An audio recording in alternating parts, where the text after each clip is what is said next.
place it on the model, you're going to scratch the abutment teeth, and you're going to change the dimensions of the teeth if you slide it on. So after you do it, So don't do it. Never just place it on. No, I didn't put it on. I just set it there. Oh, okay. I like Never to say place it, replace. push it down, because you will abrade the abutment teeth.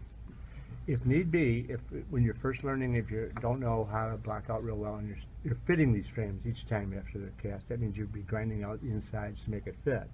What I would suggest doing is to duplicate the model again and pour it in the same material, so you can keep fitting it to that model rather than the original. So The this- original model is not to be damaged. Okay? What is the name of this lecture? Dick's lecture. This is polishing. Thank you. Not sir. grinding, it's polishing. We did the grinding last week. Yes. Today we're doing the polishing. Okay, again, there's a few things that, unlike when we did the grinding, we just used the implements out of the container to do all the process. This time, we have to make various things to fit in different areas to polish this. One of the things I do is I usually take the old spent burrs that are worn out, the metal showing, and I place those into the machine. I demonstrated this to Sony, but I want you to watch this again. And I take, With the, yes, a little bit. And I'm going to take and turn the motor on real fast. I'm going to remove this piece of stone that's still left on it. Okay, let's put the motor, put the rest of it. Now what I'm going to do is the rubber points can be placed on here now. But I usually don't put them directly on that piece there because it's tapered a little bit too much. And I'll show you why. Now this will go on here real nice. Watch, this will slide right on here real nice. Again with your little But it's box. too loose.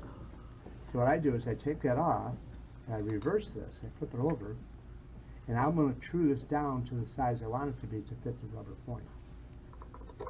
Like so. So we could have a spare around that, we just do that. Yeah, I usually, if you're going to polish 10 or 12 frames, you'll have about 8 of these already mounted, so you keep them, because you go through them quite fast. All right, so now I'm going to turn the high speed back on, and I'm going to take and reduce the diameter of the mandrel. These are homemade. You can buy these too, but they don't work as effectively. They're worn down like that. Now, see how real hot that is right now? Wow. Yeah, I like it hot. Yeah. that will melt on it, right? Yeah. Well, it'll fuse it. If I turn it down a little bit, now I'm going to take it out, and I'm just going to tap it in place. It's really easy, they're nice and tight. That's how you make it. And now you just true it, just a little bit. I'm going to get rid of the glaze that's on the rubber points. Now that's how it's done, see? And then we save that to be used at a later date. Okay, now You need to touch your nose when you want the air on. I'm just kidding. all right. Now what I'm going to do is I'm ready to start rubbering this and polishing it, but I put a 701 carbide in here, and I'm going to tweak all the areas that I see that need a little bit of work before I start rubbering. The little area there was a little bubble in there. Okay. Now if you see any dark spots after it's electro-polished, it's already been electro-polished, you should take them off with the 701. There's a few little itty-bitty spots I'm going to remove. You're going to make this look like a piece of jewelry when you get finished. Okay, now I'm going to take this out. Now what I like to try to do is I start with the biggest implement first, the largest. And this would be the rubber wheel. And I usually take a large rubber wheel like this one here. This is fairly new. I place it in position. If it's brand new, I have to take the stone again and take off the sharp edges of the rubber wheel. I have to remove them so it'll dry. Okay, so now, my job here is to polish everything I can get at with this big wheel without doing damage. So I don't want to over polish on my clasp. Well, I'll use this on the clasps on the outside as first to the wheel. Alright, now I'm going to do it like 2 millimeters all the way around the outside of the frame with the rubber wheel. All the spots. And you have to press pretty firm with this.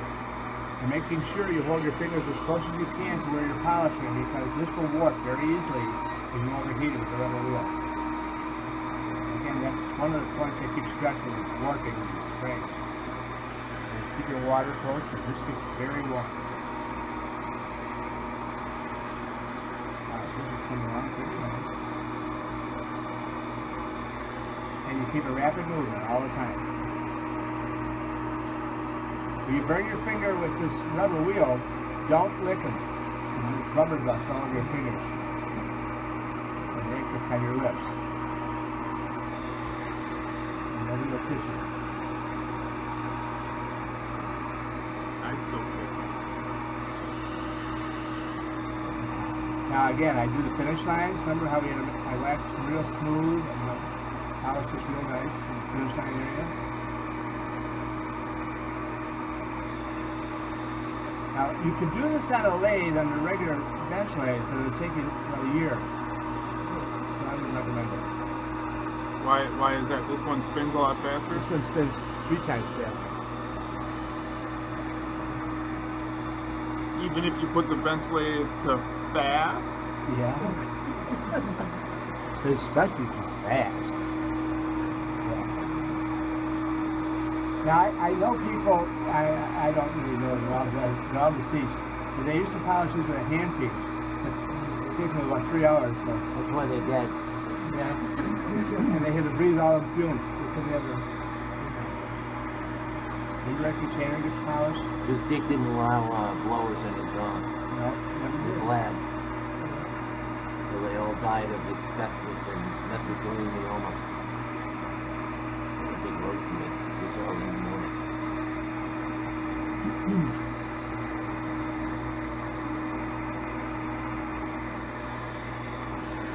The little guy that taught me how to do these frames, he's deceased too, but he was breathing himself out back in whatever. Napoleon? His name was Andy. I don't know exactly. Is that a little guy? You Was he said little short? guy. He was not a midget, but And in betweener? he was a dwarf guy. Oh. But he was good. He He's on the level. Well, at least we know. never got a driver's license because he was too short. I don't know why he was short.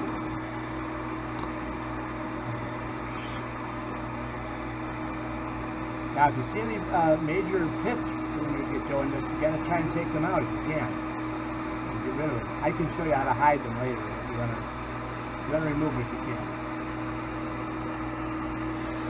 Alright, now I got the whole outer borders all rubber.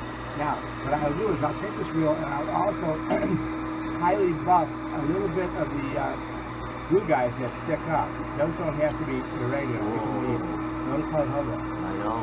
Don't ever worry about that. Well, I always do. Well, for you. Because I'll I tell you, worry about me. I will show you something about that. It's a good thing if you tell us.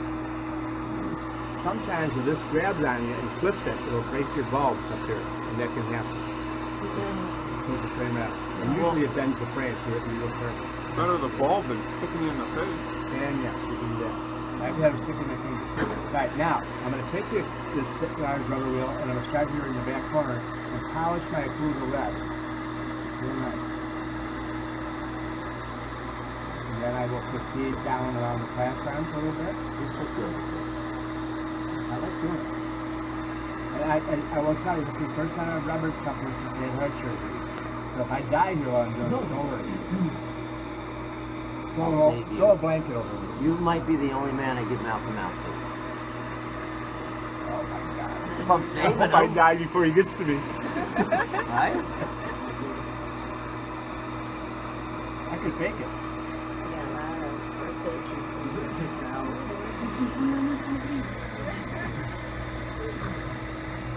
Now, if you'll notice, I am polishing this glass with this wheel. I do not want you to do this, okay?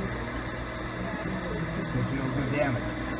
I can polish without making a heavy press. I just, light glance. And I'll show you again how to press it. Oh, yeah. Remember the other day when I was telling you about rounding off the bottom of the class arms? Yes. I'm going to keep that intact the same way when I do it with rubber. Now, if you see the rest of it, even if you never do polishing for a frame, it's always good to know it because you're never going to know. If you're doing setups and stuff, you have to adjust the metal with it, and then you do the polishing with it. Do common currents and metal. Now, is it moving? Or is it more like a wheel? Yes, it's getting smaller. So like how many You of can these inhale like it, do we yeah. go through? Package with age. Like do we go through like a lot of these? Oh, sure, yeah, you can go through a few. Oh, I'm sorry. I don't know. We have the nuts and bolts that are connecting that. Yeah, you go Yeah, through no, many. Dick, where do we get those wheels? Do we have those? We have them. We Yeah, have we have boxes of rubber wheels. We have boxes of rubber points. Okay, where are they? They're Yeah, over here in the They're drawer. over there. They're over here in the drawer. That's definitely something like that. Now you can use this for bowl work too. Same like for you. There are different colors. The blue seems to be the most effective for chrome because it's got a good cut to it, plus it has a little bit of a shine. It's abrasive. And now, when you start to learn to do the finishing on the frame, you'll learn to appreciate it, and then you'll learn how to wax better too. And you see all the imperfections you put in when you wax it, and you say, whoa, I ain't gonna do that again. I'll wax it smooth next time. Don't look at me, Bree. You were looking at me. Oh, you guys had a wait, We'll wait, moment. wax what's some going on? aficionados. Dude, what's going on between us? Look at. Okay, I'm now looking I've at- rubbered the entire thing with that wheel. I'll take this wheel out and I will change it to the point. Now what I'll do with the point is there's a few things that we can do. One is I can take a rubber barrel stone, small barrel stone, and I can cup out this point. Watch what I do. I take that, press it into the point, put a little hole in it. There's so many little tricks to it. They're like ceramic. They just made of- And then I can place that up under the approval rest and polish the structure out, paint it in the rest. Okay, I can take this, place it right up underneath here, and I can cup that right out and real nice and neat without doing any damage to the rest at all. Oh boy, I like If you that. damage anything, you gotta learn how to stop. You can't fix it. Now, because these are usually placed in the doctor's prep, and they fit exactly the way they were prepped. That's a trick that you will not learn anywhere in the lab. I discovered this because I wrote the chicken. Okay, so now I polished all the stuff underneath it. So now I can just do the insides of the clasp and say, well, how we do that. I'm just going to lightly get rid of any of the rough areas in the clasp arm just nicely.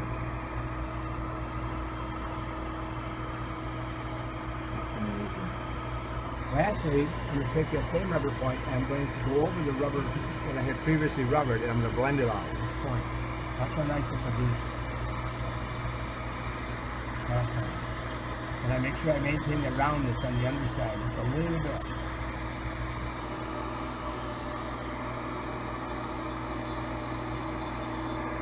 And I should wear loops, but I'm not. You want these? No, I put them there, but I forgot to put them. Okay, so there's that one. Now for this one, probably three of them, so let's keep going. Now you can certainly appreciate if you're working in a lab and your designer or the guy that made the frame, if he puts 5 or 8 or 10 clasps on one particle, that's a lot of work. You can see how much work it takes to blend it. See how I got to keep this moving very rapidly to make sure it's transparent? It's nice and smooth.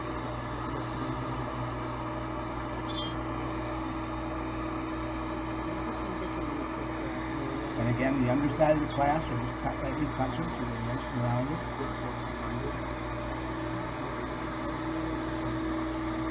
Okay, now come back over to the last one. Do a little bit of the inside. Again, try and make it get a pattern when you learn to polish, where you start on one end and work your way around. Because it's very easy to skip and forget a spot.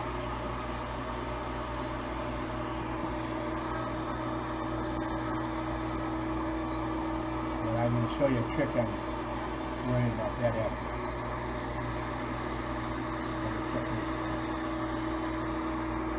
If there are any shortcuts to polishing, I'll know them.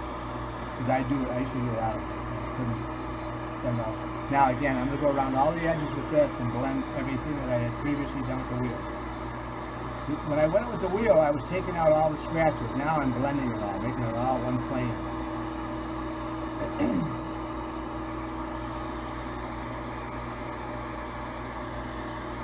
You could do the whole frame at this point, but it takes a long time. So I just make this work. Again, I find the shortcut.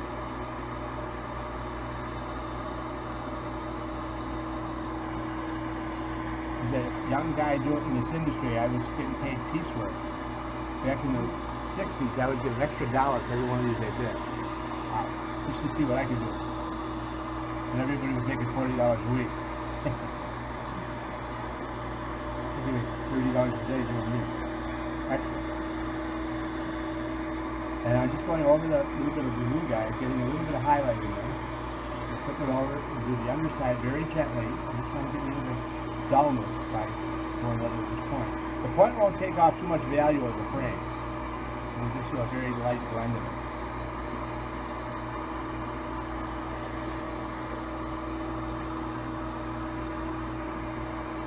And again, I'm not bending it, I'm not heating it so it'll bend. I'm keeping it so it won't work. Now, check this out. Now what I've done here is I've got this all blended and ready to polish. Now I can high shine it. What I usually do, I used to sit here and do them years ago when I was lazy. I take a soft brush, Robinson brush, and I'd go over the entire case with this. That would blend everything real nice. Then over the years, I decided there's got to be a faster way of doing it. So I take this now over to the regular denture buffer, and I use a brush, a worn out brush preferably, a 2-row brush, 4-row brush, and I'll brush the whole case with this. Now you guys sit here for 1 minute, I'll go over and do that, and I'll come back and I'll show you what the results are. You're such a good writer. Much shine. Coloring. And now, again, I You haven't, don't put it on? this has never been placed out here until it's totally finished, like it is now. Oh, you can't. Oh, when so you're now you done. can, when it's Now finished, you can put it on? I usually clean it before I put it on, but I don't know. Yeah, well, you should. Lots of nice stores. Just see. click right in. Wow. If you do everything perfect all the way through, you don't ever Well, have to worry the about the chances fitting. of Mine won't. And you can pass it I around. don't know how that stays on a person's tooth. Oh, it That's does. the trouble. Oh, it It does. It doesn't, when it's in the mouth seated, it should not be tight. It's supposed to be fitting passively tight. I can't imagine. We should. So Not in other words, aggressive. you can't pull it out Passive. without a resistance, but you can wear it without any resistance. I know. That's the trick to making them. That's why you do the 0-1-0 undercuts. So everything's passive. Any questions? You don't want it loose. No, it's not supposed to be loose in the mouth. It's supposed to fit passive. In other words, let's ask our little friend here. When you were wearing your orthodontic appliances, how much pressure did that put on your teeth all day? See? How would you like to wear an appliance in your mouth to have that all day long? You'd be kicking nuts. You'd kill your wife. Oh, was that her problem when she had those on? Yeah, that's why she was bad.